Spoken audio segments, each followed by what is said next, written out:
Well, here's our number 2 car, where you can get all the shiny bits you want. The spectacular Audi TT works as a design both in coupe and roadster versions and is amazingly head-turning. This car shows that you're a person of impeccable taste and appreciate high-tech design. It may not say you're a top driver though. This is a pretty heavy car, and if you're expecting Boxster or even MX-5 thrills, you won't get them here, even with the 225 brake horsepower version. So, how to describe it? Well, I don't know really. It's a bit Beetle and a bit Porsche Boxster, certainly in terms of the symmetry of it. It's a bit Fritz Lang with a touch of Buck Rogers thrown in for good measure. What I'm trying to say is it's modern. Look at it. Somehow, the Roadster doesn't have the impact, the completeness, the sheer beauty of the coupe, certainly not at the sides and the rear anyway. And it's odd, as you get older, you find yourself doing things like buying shoes because they're comfortable, frowning at girls who are wearing skirts that are just too short, and caring about things like boot space. Maybe boring, but it is important. In the case of the coupe, you get a large and beautifully appointed boot with very expensive carpet and lots of chrome fittings. In the case of this, the Roadster, well, it's really rather a miserable little affair. Look, bare metal. Audi have gone the refined route here, even muting the sporting sound out of the exhaust note. The steering is nice and precise, but could give a little more feedback.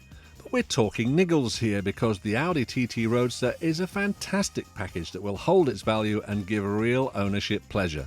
Well, hang on a second. Who cares that it's as relaxed and easy to drive as a saloon? Look at it. It's a sports car. I don't want relaxed. Probably a better word for it is neutered.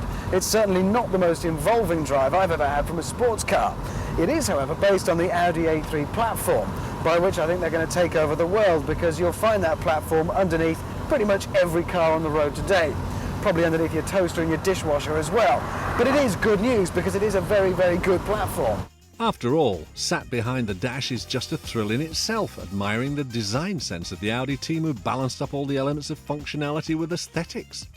Let's get one thing straight right from the very start. These seats, they are not going to be standard. They will be an optional extra. They will not be to everyone's taste because they look like baseball gloves. But apart from that, the rest of the interior, well, it's pretty much like the coupe version. It's extremely stylish, very discreet, and only the best materials are used throughout. Also, there are some motifs repeated that give it that extra special touch, like these aluminium rings with these dimples in them. They're everywhere, all over the place in here. Standard equipment will include a CD auto changer, air conditioning, and the electric roof.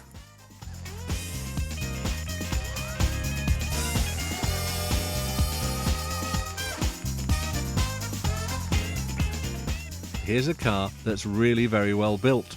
Audi have used the very best quality materials throughout, and the car is so well screwed together it feels almost solid. The Audi TT Roadster, number 2 in our chart.